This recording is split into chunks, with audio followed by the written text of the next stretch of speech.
Hello, hello, hello. Welcome to Inner Conquest, the world's greatest modern metaphysics channel. I'm your host, Jacob Edens, and today we're going to be discussing point of attraction.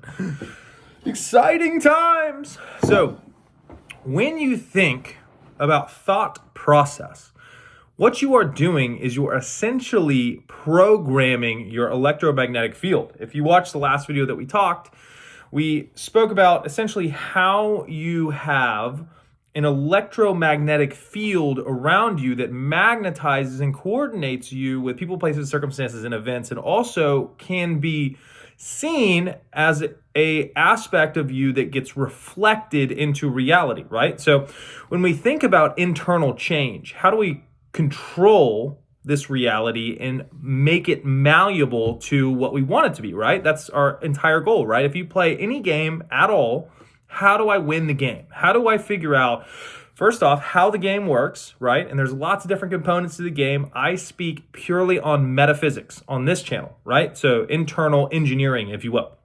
How do you understand that, first of all? And then how do you consciously manipulate it to get the reflection or get the results that you want, okay? So when you think of point of attraction, you want to understand that every thought and emotion is essentially a vote for a reality, okay? So if I'm thinking of having something, I'm voting for a reality in real time of me thinking about having it but not having it, right? So this is why the nuance of thought is important to understand, because these little details, these little shifts have major implications in terms of it being a fulfillment reality or a non-fulfillment reality, okay? So, side note, everything that you want because of an assumption you will feel better when you have it, okay? It's important to understand. If I have $1 trillion, my assumption is that's going to make me feel really, really good because I'm not going to have to worry about this other stuff. So you backtrack and you run a diagnostic on why you're thinking that way. Well, you want the $1 million or the $1 billion because you want relief from the worry, right? That thing in your mind conditionally holds the key to the relief from the now moment suffering of an antagonistic state that you're dealing with, okay? So you got to see clearly what the real issue is, right? Because if you get money and you still haven't solved the worry state, that worry state will remold itself into something else and you'll worry about health, right? So you got to fix states at their causative points, okay? So when you are thinking about what you should think about, number one, you want to think about the version of you who is who they want to be and has what they want to have. And you want to back that up with emotional states of being and having, right? That's called a fulfillment reality.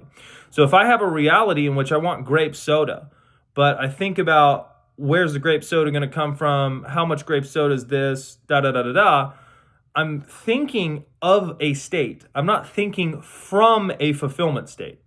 Follow me here. I'm thinking of the state. I'm thinking of what it would be like in the potentialities that may manifest it, but with a degree of uncertainty. Do you see your positioning from your assumptive placement of your awareness on that type of thought process? It does not imply fulfillment, okay? So what holds you back from just dwelling in a fulfillment reality all day, every day? Well, you could call that resistance or contrasting energies, okay? So if I want something, I think it would be great. Logically, if I've been following this channel or I've been doing enough of this work, I understand that I just have to think as if I have it now, hold a feeling state, or re-loop a mental movie of having it, and then as my internal world is structured, it will reflect outward, right? So what stops you from doing that every single time? Well, it's these non-fulfillment reality states that dominate you, okay? When you think, okay, I'm super successful, and then you have contrary states that try to impose themselves in terms of thought, emotion, old stories, or even third dimensional reflections, you can be dominated by those circumstances. So how do you deal with those circumstances? Because a tricky aspect of that is that if they keep coming up, wouldn't call it a goal, but their intention is to get your awareness. That's why they are emotionally charged, right? They have activation points on them. So when you give your awareness to them, you start to create them again. So how do you dissolve non-fulfillment realities and deal with exclusively inhabiting fulfillment realities, especially when there's no external validation proof, right? Well, you have to think from macro standpoints, right? So I use this analogy a lot in my coaching. If you're going to throw a kick in karate, okay? So say you want to kick somebody in the head, but you have wobbly legs. How effective is your kick going to be? So if you have wobbly legs and you go to a karate master, a master of karate, and you say, I want to kick somebody in the head really hard, because that's what I need, okay? He's going to go, okay, well, show me your stance. That is reality saying, show me your identity. Who are you? Well, I'm a wobbly person, but I think I read a book on kicking, and it says if I do a spin twist, I'll kick him in the head every time. But you're still wobbly because your identity is of someone who needs to learn how to kick or needs to figure this out. So once again, we reorient back to the nuance of thinking of a state or thinking from a state. When you kick somebody in the head with a strong foundation, you can repeat it because you have the foundation locked in, okay? So a lot of this type of mechanical movement that you're working with internal states, you're working with consciousness, you're working with ether, you're working with the substance of which all reality comes out of. It is essentially only going to respond to a master, okay? And what is a master? A master is someone who doesn't ask for permission or put power into secondary causation. That's number one. A master is someone who does the basics every single time. And a master is someone who just inhabits the state that they want and dwells there and does not ask for permission or need validation, okay? So as you begin to master things like law of assumption, law of attraction, law of reversibility, law of vibration, these universal laws, first you understand them, and as you begin to master them, you understand that it's more important to do the basics perfectly rather than to focus on doing a perfect head kick every time. While that is where your focus will go as someone who understands the embodiment of being that right now, it will be a natural action that comes from that state of consciousness, because states of consciousness are like little manifestation factories, okay? If I am in a chronic depression state, really, really bad, all my manifestations are clouded in depression. I got soup and it was cold. Right? Like, I got this tea and there's a bug in it. Right? Like, it gets clouded by the state of consciousness that you're in. Right? People wake up on the wrong side of the bed, the whole day is fucked. Okay? So getting that foundational reality in many aspects is much more important than the nuance of the thing that you think will make you feel better. So when you start thinking about how you should think, having what you want and being who you want to be, oftentimes what stops us from inhabiting those states and the contrary states are a lack of specific details of how that thing's going to come to us. This happens a lot of the times with money. I'm a millionaire. Where's it going to come from? I've never had $7. So you have no faith. You have no loyalty to the unseen reality because it's never shown up that way before, right? So if you're a faithless person who doesn't trust in anything, what you want to do is work on macro self-concepts. I'm the best.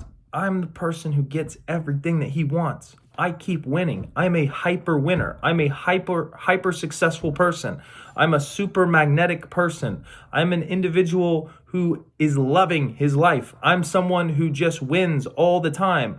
Do you see how ambiguous those statements are? But do you feel how easy they are because of the lack of contradiction? If you haven't thought a lot about the opposite of that thing, you want to find something that makes you feel really, really good. And as you continually focus on yourself, you treat each thought and each emotion like a Lego block. And then you take those Lego blocks and you become a master of building with Legos. And what does it mean to build with Legos? Well, you take a thought and you take an emotion and you weigh it and you go, is this thought and emotion going to build me up like I'm in a video game, or is it going to destroy me and tear me down and imply I don't have what I want? And additionally, is this block hard to place? Is this an easy block to place? Because I know that if I have strong foundations, I can place blocks a lot higher. So instead of trying to, I hope I can get a text. I am the most magnetic person that's ever existed. I am someone who gets everything they want. Life is fantastic. Oh, man. I have a trip coming up in 2 weeks and I need an extra $100. I hope it can get... Everything is always taken care of. I am someone who always has more than enough in every aspect of his life or her life, right? So oftentimes when you're struggling or unstable, the best way to architect yourself is through macro self-affirmations that make you feel empowered. Because what you do with positive appreciation, think about a bank account. When it appreciates, it grows bigger and gets better. So as you see your internal dialogue, you can flip that to self-appreciative wavelengths and vibration that will actually build you up as an individual. They will make you greater than you were before. They will turn you into a leveled up version of yourself. In the same way, if you play a game and you try to go into the little dungeon and you get smoked, it's because your character is weak and bad. It needs to die, right? So what do? You go back to the easier stuff and you chain smoke it until you get buff. And then you come back and you go, not this time, and you smack it down, right? So anytime you have something that's badgering you, realize that your self-identity is little weak version. And that's okay, because you can change that without anybody's permission. You have the ability to change that without having to do a process or do anything other than reorient your thoughts and emotions based on the qualities of, is this going to build me up and make me feel better? You run into something, that's okay. I'm the greatest person that's ever lived. I'm extremely resourceful. I'm someone who always figures things out. I am a beast at everything I do. You see, there's no descriptors on that way of thinking, because what that does is it lays down a vibrational foundation, and through the processes of thought magnetism, when you hold a thought for 17 seconds, another thought comes right to it. So as you hold states in magnetic frequencies, you magnetize things to you through your electromagnetic field. So you don't necessarily need to fill in the details, because the universe is super intelligent, right? So you just hold the basic foundation of what you want and you magnetize details that are in alignment with that. That's the whole point of attraction, right? That's how you attract things to you. I am this. I am this. I am this. Something shows up that's not, no, that's not me. I am this. And as you get that ball rolling and as you start to feel that you are that thing, things that are like it due to laws of vibration and laws of resonance and laws of frequency and laws of co-coordination lock onto that signal like a tractor beam and begin to come to you. So as you grow in power, you realize that actually, I don't want to be specific about this. I just want to be rich. I just want to be financially free, right? And as you get more macro, the more potentialities open up, which allow things to come to you faster. Because if you have to have this one person text you in order for you to feel like you're the greatest, then you've made a god out of that thing and it's conditional, and you've also hyper-focused, which focus is selective ignorance, which means you've blocked off all of the potential avenues for the other things to come to you as well. So, food for thought. I know you guys enjoyed the video. Feel free to check out the comments and leave videos that you would like made. Additionally, the link tree has the greatest coaching in the world. If you'd like to sign up for that, Spartan 1, just watch the video before you do it. Everything else, order off the menu, baby. The most important thing I have to say today is go conquer, and I'll see you in the next one. Cheers.